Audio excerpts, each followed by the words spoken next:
हाय 11th, welcome back. आज start करने वाले हैं स्टैटिस्टिक्स में से कुछ अच्छा टॉपिक। हमने अभी तक माइक्रो इकोनॉमिक्स पे फोकस किया, डिमांड को बहुत अच्छे से किया, कॉस्ट के बारे में बेटर बातें की। आज हमारा एक नया टॉपिक हम स्टार्ट कर रहे हैं, स्टेट का 6 मार्क्स आपको लगभग देके जाने वाला टॉपिक है, जिसका नाम है कोरिलेशन। तो आज हम स्टार्ट कर रहे हैं कोरिलेशन नाम का टॉपिक। इसके अंदर दो तरह के न्यूमेरिकल हैं, एक कर्ल पियर्सन का कोएफिशिएंट ऑफ कोरिलेशन और एक स्पियर्समैन का रैंक कोरिलेशन। तो हमारा फोकस रहेगा कि हम कर्ल पियर्सन को आज खत्म कर लेंगे और अगली वीडियो में स्पियर्समैन के रैंक कोरिलेशन को भी खत्म कर लेंगे। तो आज हम स्टार्ट कर रहे हैं कोरिलेशन। तो बेटा कोरिलेशन क्या होता है? कोरिलेशन को हिंदी में बोलते हैं सहसंबंध।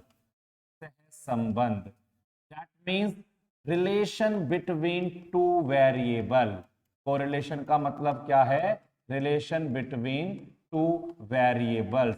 दो वेरिएबल के बीच में किस तरह का रिलेशन है, वो कोरिलेशन है। जैसे आप लोगों ने प्राइस और डिमांड पढ़ा है, जब प्राइस बढ़ता है डिमांड कम होती है, प्राइस कम होता है डिमांड बढ़ती है, तो उनके बीच में नेगेटिव कोरिलेशन होता है। सिमिलरली प्राइस और सप्लाई, प्राइस के बढ़ने पर सप्लाई बढ़ती है, प्राइस के कम होने पर सप्लाई कम होती है, तो वहां पर नेगेटिव नहीं पॉजिटिव कोरिलेशन होता है, क्योंकि दोनों सेम चलते हैं वो। तो नेगेटिव कोरिलेशन प्राइस और डिमांड और positive correlation price and supply. तो relation between two variables is known as correlation. Correlation दो तरह का होता है जी, दो तरह का। एक होता है पॉजिटिव कोरिलेशन, एक होता है पॉजिटिव कोरिलेशन, और एक होता है नेगेटिव कोरिलेशन। नेगेटिव। तो पॉजिटिव कब है?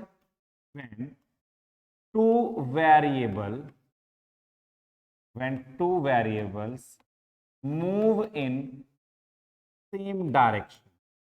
अगर दो वेरिएबल सेम डायरेक्शन में जाते हैं, that means if one rises other also rises। अगर एक बढ़ता है तो दूसरा भी बढ़ता है, और अगर एक घटता है तो दूसरा भी घटता है, मतलब vice versa. For example price and supply. Price बढ़ेगा सप्लाई बढ़ा देगा प्रोड्यूसर, प्राइस कम होगा सप्लाई कम कर देगा प्रोड्यूसर। तो नेगेटिव कोरिलेशन क्या होते हैं? When two variable move in inverse direction. जब दो वेरिएबल इनवर्स डायरेक्शन में मूव करते हैं, that means if one rises other decreases. अगर एक बढ़ता है और दूसरा कम होता है, and vice versa. For example relation between price and demand. तो आपको समझ में आ गया होगा कि पॉजिटिव और नेगेटिव कोरिलेशन क्या होती है। अब अगर इसके बाद हम बात को आगे बढ़ाएं, तो यहां पर हमें एक चीज और मिलेगी जानने के लिए, linear and non linear correlation. Linear and non linear correlation. तो लीनियर कोरिलेशन क्या होता है, नॉन लीनियर क्या होता है, थोड़ा सा फोकस करने की जरूरत। तो सबसे पहले लीनियर, इसमें क्या होता है बेटा? When two variable changes in constant proportion. अगर दो वेरिएबल के चेंज किसी कांस्टेंट प्रोपोर्शन में आ रहे हैं, तो उनके बीच के जो रिलेशन है वो लीनियर कोरिलेशन है। मान लो x और y दो वेरिएबल हैं, x आपका ऐसे चल रहा है 2 4 6 8 10 12 ऐसे, और y है ये आपका ऐसे चल रहा है 24 20 16 12 8 4। तो इनमें ना एक कांस्टेंट प्रोपोर्शन आपको नजर आ रहा होगा, ये 2 2 2 के चेंज आ रहा है, इसमें 4 4 4 का, मतलब कांस्टेंट प्रोपोर्शन में। लेकिन अगर नॉन लीनियर कोरिलेशन की बात करी जाए, नॉन लीनियर, तो when two variables does not change in any constant proportion, अगर दो वेरिएबल किसी कांस्टेंट प्रोपोर्शन में चेंज नहीं करते हैं, सर कैसे? बेटा कोई भी वैल्यू आप कंसीडर कर सकते हैं। मान लो ये x है, ये y है, x 2 4 फिर 5 हो गया, फिर 9 हो गया, फिर 18 हो गया, 20 21, देखो कैसे भी चेंज हो रहा है, आप चेक कर सकते हैं। यहाँ पे 6 9 15 28 हो गया, 29 हो गया, 30 हो गया, 38। तो यहाँ वेरिएबल आप देख रहे हैं कुछ भी चेंज हो रहे हैं, कुछ भी वैल्यू ले रहे हैं, लेकिन यहाँ पर एक कांस्टेंट प्रोपोर्शन फॉलो हो रहा है, तो उसे लीनियर और नॉन लीनियर कोरिलेशन। ठीक है बेटा। इसके बाद हम जो पढ़ेंगे वो पढ़ेंगे degrees of correlation. Degrees of correlation. तो कोरिलेशन की डिग्रीज आपको क्या बताती हैं? कोरिलेशन की डिग्रीज आपको बेटा ये बताती हैं, आप इस बॉक्स में फोकस कर लो ठीक ठाक बस। अगर 1 आंसर आता है, अगर कोरिलेशन का आंसर 1 आता है, तो होता है परफेक्ट कोरिलेशन। तो होता है परफेक्ट कोरिलेशन। 1 पॉजिटिव भी हो सकता है, 1 नेगेटिव भी हो सकता है। अगर 1 पॉजिटिव आ रहा है तो परफेक्ट पॉजिटिव है, और अगर 1 नेगेटिव आ रहा है तो परफेक्ट नेगेटिव है, लेकिन एक आंसर का मतलब है परफेक्ट। ठीक है। अगर आंसर 0.75 से 1 के बीच में वेरी करता है तो हम बोलते हैं हाई कोरिलेशन।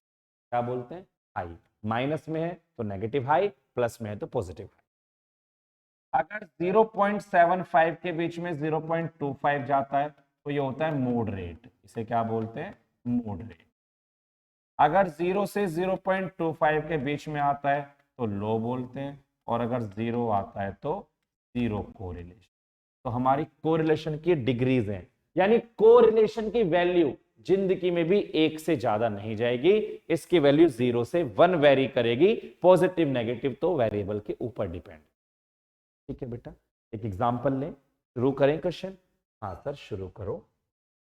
तो सबसे पहले हम शुरू करेंगे कर्ल पियर्सन का कोएफिशिएंट ऑफ कोरिलेशन।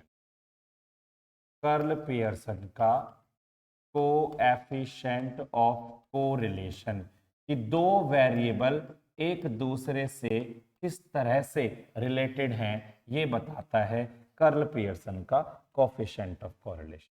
और जो उसका सबसे पहला मेथड है डायरेक्ट मेथड, उसका फॉर्मूला है हमारा सिग्मा छोटा x Y under the root sigma छोटा x square into sigma y square.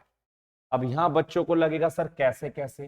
बेटा सबसे पहले आप स्टेप 1 एक्स बार निकालना, mean sigma X upon N से, फिर छोटा एक्स निकालना हर एक एक्स में से एक्स बार को माइनस करके। सिमिलरली आप वाई बार निकालना सिग्मा वाई अपॉन एन से, फिर छोटा वाई निकालना हर एक वाई में से वाई बार को माइनस करके। डेविएशन जिसे आप निकालते थे ना, आप क्वेश्चन में देखो आपको समझ में आएगा। मान लो आपको 2 वेरिएबल दिए होंगे, मैं आपके सामने एक एग्जांपल बना रहा हूं, बहुत बड़ा एग्जांपल नहीं बनाऊंगा, और x और y 2 वेरिएबल हैं। x को हम ले लेते हैं 3 6 9 12 और 15, और हम y को ले लेते हैं 35 28 21 14 7। पहली चीज आप ये देखो, ये वाला वेरिएबल बढ़ रहा है और ये वाला वेरिएबल घट रहा है, तो इस क्वेश्चन का आंसर नेगेटिव तो आएगा, ये बात तो तय हो गई है, क्योंकि दोनों इनवर्स डायरेक्शन में जाते हैं। और आप देखो मैंने लीनियर लिया है, लीनियर 3 6 9 12 3 की टेबल फॉलो हो रही है, और इधर से देखो 7 की टेबल फॉलो हो रही है। तो मैं आपको अभी बता देता हूं इस क्वेश्चन का आंसर 1 आएगा। इस क्वेश्चन का आंसर 1 आएगा क्योंकि परफेक्ट कोरिलेशन है, और 1 भी माइनस में आएगा क्योंकि नेगेटिव है। सर ऐसे कैसे बता दिया? अब आप चेक कर लो कैसे बता, आपके सामने होने वाला है। आपको x दिया था 3, 6, 9, 12, 50। तो सबसे पहले आपको निकालना है एक्स बार, सिग्मा एक्स अपॉन एन। तो आप सिग्मा एक्स करिए, यहां पर कितना आ गया? सिग्मा एक्स 15 बार 17, 36, 46, 45, 45 आ गया। कितना आ गया? 45। तो X bar equals to sigma X upon में एन। तो 45 अपॉन में एन, 1 2 3 4 5 नंबर है जी। तो आपको सिग्मा एक्स बार मिल गया 9, मिल गया। अब मैंने बोला इसके बाद आप छोटा x निकालो, हर एक x में से, हर एक x में से x बार को माइनस करके। आप छोटा x निकालो हर एक x में से x बार को माइनस करके, और x बार आपने 9 निकाला है। तो 3 में से 9 गए -6, 6 में से 9 गए -3, 0, 3 और 6, 9 माइनस कर। क्योंकि मुझे छोटा एक्स स्क्वायर की जरूरत है फॉर्मूले में, तो मुझे x का स्क्वायर बनाना पड़ेगा। 6 का 36, 3 का 9, 0, 3 का 9, 6 का 36। तो अगर आप टोटल करोगे 36, 45, तो सिग्मा एक्स स्क्वायर आपको 90 दिख रहा है। सेम काम आप y में करो। आपको y कितना दिया था? आपको y दिया था 35, 28, 21, 14, 7। तो आपको यहां से सिग्मा y नजर आ गया होगा। कितना? 35, 63, 64 और 21, 105, 105। तो आप यहां से जब y बार के लिए जाएंगे तो सिग्मा y अपॉन में n करेंगे, तो 105 अपॉन में 5, ये 21 हो। तो छोटा y, हर एक y में से y बार को माइनस करना, और y बार अभी आपका 20। तो 14 बचेगा, 7 बचेगा, 0 बचेगा, -7 बचेगा, -4।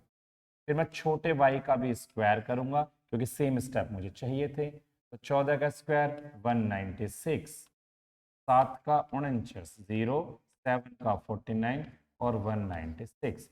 तो ये कितना आ गया? 290, 196, 40, 245, 490। सिग्मा एक्स वाई आ गया 490।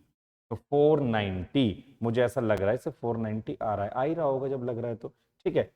तो कोई दिक्कत नहीं इस बार, इजीली हम इसको कर सकते हैं। ठीक है, आगे बढ़ते हैं। 13, 9, 6, 15, हाँ जी।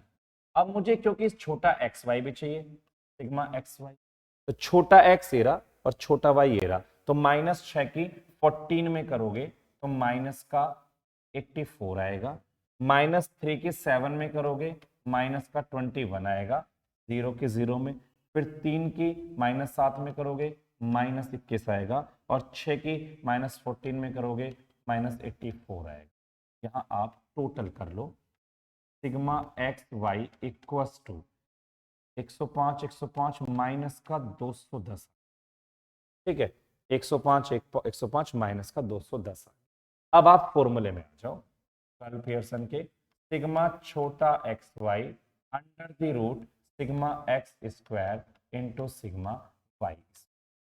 हम इस फॉर्मूले को यूज कर सकते हैं। अब आप फॉर्मूले में वैल्यू पुट कर दो, सिग्मा एक्स वाई जो कि आपका माइनस का 210 आया है, under root sigma X square 90 है और सिग्मा वाई स्क्वायर 105, नहीं सॉरी 490। तो 4, तो हम इसकी मल्टीप्लाई कर सकते हैं क्या? हम बिल्कुल कोशिश करेंगे हवा में ही मल्टीप्लाई कर दें। 0, 00, 9, 9, 1, कैरी 8, 4, 44। लो जी, ये आ गया 44100। और जब इसका आप स्क्वायर रूट निकालोगे तो आप देखना इसका स्क्वायर रूट 210 आएगा। स्क्वायर रूट आपको निकालना आता होगा, तो ये आपका कट जाएगा और आपको माइनस में आंसर मिलेगा 1। और मैंने आपसे क्या कहा था कि इसका आंसर माइनस में ही आएगा और 1 ही आएगा, तो आपके सामने आंसर है। कोई दिक्कत मेरे ख्याल से आपको नहीं होनी चाहिए। तो इसमें हमने इसको डायरेक्ट मेथड से किया। अब हम सेम क्वेश्चन, एक शॉर्टकट मेथड इसका होता है। अब नाम तो शॉर्टकट मेथड है, लेकिन भाई मेथड तो बड़ा है, लेकिन कभी कभी काम भी करता है जब पॉइंट में वैल्यूज आती हैं। तो शॉर्टकट मेथड के लिए हम अगली वीडियो में आएंगे और शॉर्टकट मेथड साथ में लेके आएंगे। द शॉर्टकट मेथड और प्लस कर्ल पियर्सन का कोएफिशिएंट ऑफ कोरिलेशन हम नेक्स्ट वीडियो में कनेक्ट करने की कोशिश करते हैं। तब तक टेक केयर, बाय बाय।